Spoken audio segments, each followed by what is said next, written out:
klinis atau penyakit jantung sama pembuluh darah. Kalau pembuluh darah nyanda ya. Jadi kita jantung dulu. Jantung itu penyakit kongenital. CHD, congenital heart disease itu dibagi jadi dua. Ada yang asianotik sama sianotik. Tahu nggak bedanya apa? Ya, yang dulu mana? Ya, sianotik, sianosis gitu ya. Jadi parahan mana? Sianotik atau asianotik? Ya, parah? Ya, ini kan bercampur darah biru lah. Jadi apa? Pangeran. Ya, ini asianotik. Asianotik jadi dibagi jadi dua. Ada left to right shunt, ada obstruksi. Nah, left to right shunt itu apa left to right shunt? Ya, jadi pembuluh darah yang di jantung bagian kiri itu beralih ke bagian kanan. Misalnya ada ventricular septal defect, misalnya ada sekat yang bolong ya, di antara jantung kiri sama kanan. Itu normalnya darahnya bercampur kan. Nah itu bercampurnya yaudah bercampur aja, atau kiri ke kanan atau kanan ke kiri.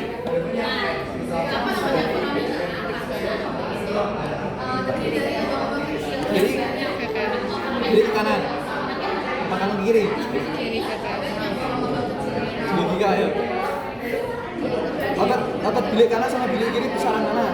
Kiri. Jadi tekanannya besaran mana? Kiri. Jadi kiri atau kanan? Kiri. Ya, dari kiri ke kanan ya. Nah, kalau kiri ke kanan itu bahaya apa enggak? Ya bahaya sih. Cuma bahaya kiri ke kanan atau kanan ke kiri? Kanan ke kiri. Bahaya. Bilik kiri bawa darah bersih atau darah kotor? Bersih. Berarti bahaya kiri kanan atau kanan kiri? Kanan ke kiri. Bilik kiri berfungsi untuk memompa darah ke seluruh tubuh. Seluruh tubuh butuh darah bersih apa darah kotor? Bersih. Bersih. Berarti bahaya kiri kanan atau kanan ke kiri? Kanan. Ya, bahaya kanan ke kiri. Karena kalau misalnya kiri ke kanan, darah bersihnya itu kan ke kanan kan? Ya kan udah dialirin ke paru-paru aja. Jadi ya paru-paru dapat darah bersih ya udah tinggal lewat aja. Tapi kalau misalnya kanan ke kiri, tubuh itu butuh darah yang bersih. Kalau misalnya dapatnya darah kotor, ya otomatis nanti gimana? Gitu kan? Nanti ya. Nah kalau ini obstruksi, dia darahnya cuma mampet doang. Jadi bisa bikin sianotis kalau dia mampetnya benar-benar mampet total. Nah itu dulu. Nah terus ada Eisenmenger syndrome. Eisenmenger syndrome yaitu awalnya dia asianotik, terus dia lama-lama berubah jadi sianotik. Jadi contohnya misalnya ada ventricular septal defect ya. Itu kan nanti awalnya dari left ke right kan. Nah, tapi di bilik kanan dia keterima darah dengan volume yang banyak. Otomatis kan darah bilik kanan harus adaptasi kan. Dia jadi hipertrofi, dia jadi merenggang kan. Otomatis dia tekanannya bisa aja lebih tinggi dari yang bilik kiri. Jadinya yang kanan bisa lanjut ke bilik kiri gitu ya. Makanya yang awalnya asianotik dia bisa jadi sianotik gitu. Itu namanya Eisenmenger syndrome. Ya lanjut. Ini left to right shunt semua ya. Jadi paten foramen ovale, paten atrial septal defect, ventricular septal defect, paten ductus arteriosus itu dari kiri ke kanan ya. Dan ductus arteriosus sama. Walaupun dia pembuluh darah, tapi kan aorta itu menerima tekanan tinggi yang dari bilik kiri.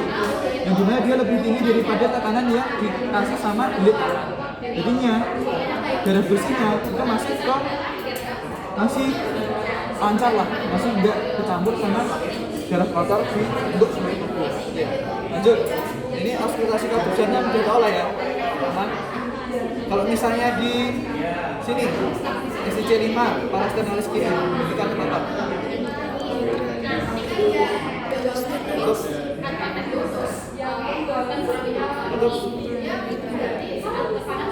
parasternalis kiri. Tricus midalis ya. Kalau di mitocondrialis berarti netral ya. Kalau di linia 2 parasternalis kiri berarti dia pulmonal. Kalau di kanan dia aorta ya. Nah ini kenapa penting? Karena untuk membedakan murmur. Yang murmur itu namanya bising jantung. Bising jantung itu apa?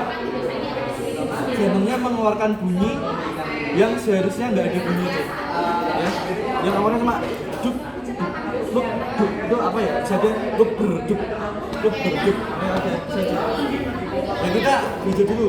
Suara itu asalnya dari apa? Fisika dasar kelas SD. Udara. Nah, kalau di murmur jantung itu yang bergetar apa ya? Ya, katunya. Jadi katup rumahnya nutup ya nutup, kalau buka yang buka. Jadi nggak ada getaran. Nah, kenapa kalau ada getaran? Itu kalau misalnya dia setengah-setengah, jadi dia nggak nutup, tapi juga nggak buka. Ya. Jadi ketika ada darah, dia kayak ngeflap gitu. Oke. Nah ini bisa ada dua, bisa karena stenosis, jadi katupnya gagal untuk membuka atau regurgitasi, katupnya gagal untuk menutup. Dan ini bisa nentuin dengan letak auskultasi tadi, kita bisa nentuin katup mana yang regurgitasi, katup mana yang auskultasi. Ya kamu nggak usah kaget dulu ya, ini namanya singkatannya, namanya Mr. S. Ya ini nama jembatan keledainya yaitu Mr. S. Jadi kalau sistol itu ventricle kirinya kontraksi atau relaksasi? Kontraksi kan.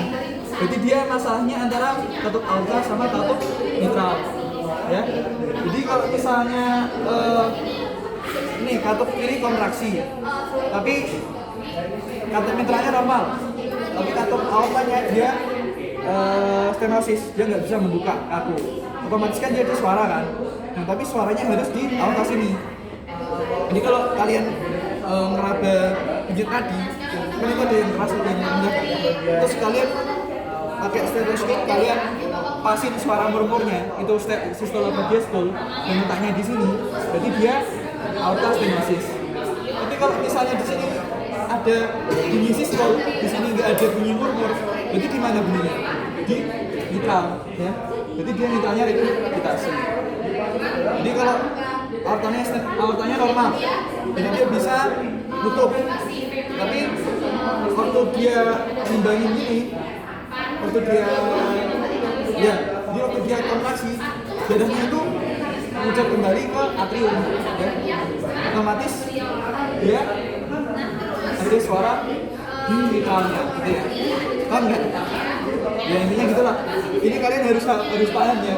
Soalnya kalau bukan ini kemungkinan nggak keluar di responsi, cuma bisa keluar aja di hidung. Pasti hidung keluar kayak gitu. Ya, jadi harus paham lah. Nah, kalau keluar tisio aorta, dia itu ada penyempitan di arkus aortanya. Biasanya tempatnya ductus arteriosus. Jadi ductus arteriosnya obliterasinya kelebihan. Jadi aortanya juga ikut menyempit. Nah kalau ini valva tricuspidalisnya dia nggak terbentuk, ya. Nama penyakitnya atresia valva tricuspidalis. Jadi darahnya yang dari bilik kanan, dari atrium kanan harus ke bilik kanan, dia nggak ada jalan, jadinya diterusin ke atrium kiri. Jadi dia biasanya bersamaan dengan adanya paten foramen ovale, kalau nggak atrial septal defect, ya. Ke atrium kiri, ke bilik kiri, terus ke bilik kanan, untuk ke paru-paru. Nah kalau kira-kira kalau gini dia cyanosis apa asianosis? Ya cyanosis ya, karena darah kotornya bisa aja dia bercampur ya untuk seluruh tubuh. Nah kalau ini sama kayak tadi. Nah kalau ini TOF, tetralogy of Fallot, ya. Ini biasanya sering keluar juga di responsi kalau di UB. Jadi kalian hafalin ada 4 kelainan kongenital pada bayi yang kumpulannya namanya tetralogy of Fallot. Ya, jadi ada ini pertama ada ventricular septal defect, ya. Jadi dia bolong dan normalnya dia kan cyanosis. Tapi kita ingat lagi kan TOF tadi cyanosis. Kenapa? Karena dia ada kelainan yang lain. Yang pertama dia ada stenosis atau pulmonal, ya. Jadi atau pulmonalnya dia kaku. Otomatis di bagian kanan dia tekanannya tinggi kan. Otomatis bilik kanannya juga dia mengkompensasi sama kayak tadi, dia jadi hipertrofi, ya kan. Nah selain itu dia juga ada aortanya dia overriding. Jadi aortanya yang normalnya di bilik kiri, dia ada di pertengahan bilik kanan sama bilik kiri. Ya. Jadi dia bisa aserosis. Karena waktu kiri kontraksi, yang kotor juga bisa masuk. Yang kanan kontraksi, dia juga bisa masuk ke aorta dan dia juga udah hipertrofi.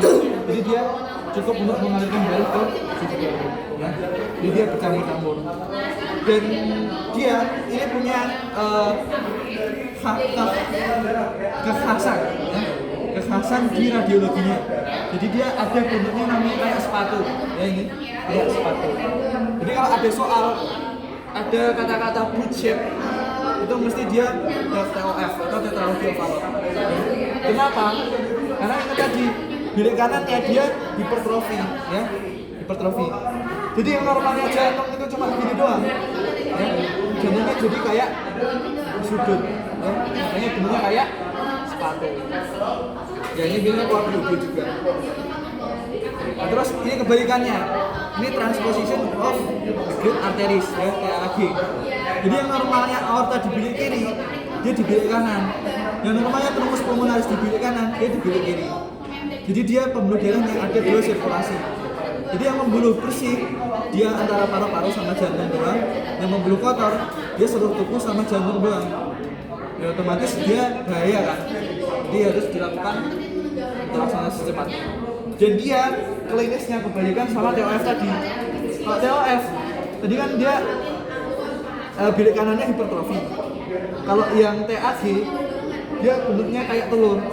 Ya, kenapa? Karena bilik kirinya dia mengecil, yang harusnya mengalirkan darah ke seluruh tubuh, dia cuma ke jantung doang.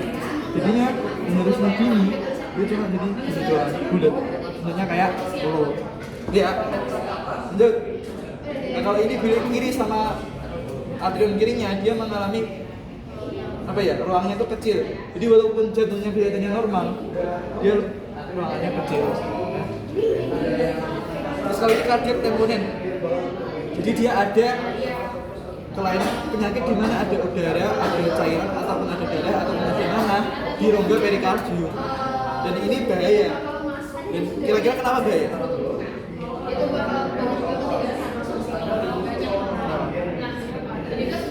Ini kenapa nih? Ya, sesek. Ya. Kalau misalnya rongga perikardiumnya ada cairan atau udara, otomatis kan jantungnya nggak bisa ngembang. Jadi kita tahu bahwa semakin jantung itu merenggang, semakin besar juga kontraksinya. Jadi kalau misalnya jantungnya cuma merenggang kecil doang, otomatis kontraksinya kecil. Jadi yang darahnya harus dialirkan seluruh tubuh dengan tekanan yang tinggi cuma rendah, jadi nggak bisa sampai sini, nggak bisa ke sini. Nah, makanya dia bisa menghasilkan klinis ini, trias ini, namanya back triad. Dia hipotensi, dia ada suara kayak guguman di jantung, sama dia distensi vena jugular. Jadi yang harusnya vena jugular itu ke jantung dengan normal, karena ada penghambatan, otomatis venanya ini melebar. Jadi waktu dilihat di sini tuh vena-venanya itu kelihatan semua. Itu biasanya ada kelainan pada hambatan pada jantung. Terus kalau ini, ya ini intinya saraf aferen somatis dari tubuh sama kayak saraf aferen visceral dari jantung. Jadi kalau misalnya ada AMI atau penyumbatan, itu kan sakit kan? Sakitnya itu bisa menjalar ke bahu sama lengan.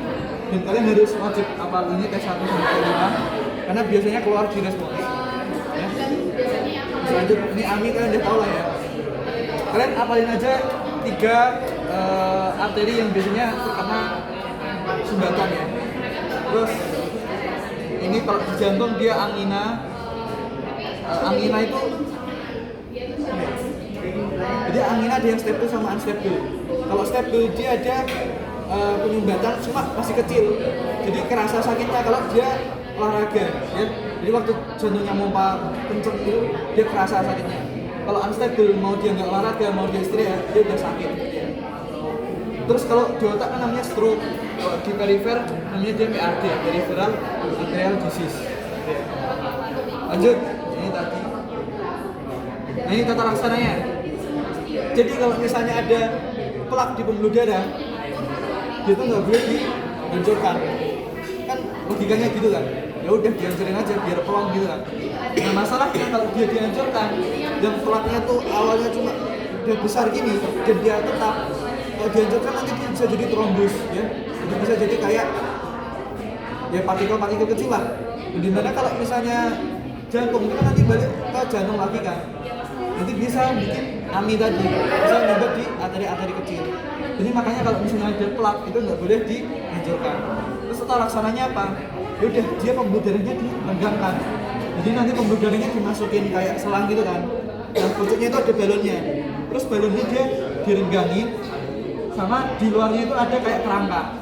Terus kalau udah balonnya dikempesin lagi, terus selangnya dicabut lagi. Tapi di situ masih ada kerangkanya, ya. Jadi dia balonnya jadi lancar. Nah, tapi kalau misalnya sumbatannya udah gede banget, nggak bisa dilakuin PCI. Namanya tata laksananya ini ya PCI, percutaneous coronary intervention, ya. Nah kalau udah nggak bisa gimana? Dia nanti pakai ini, coronary artery bypass graft, ya. Ini misalnya ada sumbatan di sini, ya. Nanti dia dihubungin pakai cangkokan pembuluh darah lain. Jadi dia dihubungin gini. Jadi dibuat jalan pintas. Jadi biar yaudah yang ini nanti biar dia mati nggak apa-apa. Biar jadi filtrasi. Nah ini tata laksana buat diagnosisnya ya pakai coronary angiography. Jadi nanti dia pembuluh darahnya dimasukin zat kontras. Zat kontras itu zat yang kalau misalnya dilihat pakai sinar X itu nanti dia kelihatan gitu loh. Jadi kelihatan nanti sumbatannya di mana. Oh ini sumbatannya di sini, ini sumbatannya di sini. Semakin cairannya ngumpul, itu semakin jadi kan ada jambatan kan. Nanti dia bisa ketahuan. Ini AJT yang dari DSL. Terus ini palpebral artery. Dan arteri tibialis posterior, arteri radialis, arteri brachialis, arteri dorsalis pedis, arteri oblitea, arteri axillaris. Itu kalian kalau ditanyain arteri apa yang gak mudah dipalpasi gitu ya. Itu nanti di notes kayaknya ada deh. Terus aneurysma tuh arterinya mengalami peningkatan. Dilatasi. Biasanya pada orang yang tua karena pembuluh darahnya udah lemah ya. Ya ini kalian baca sendiri ya. Nah ini nefas ya.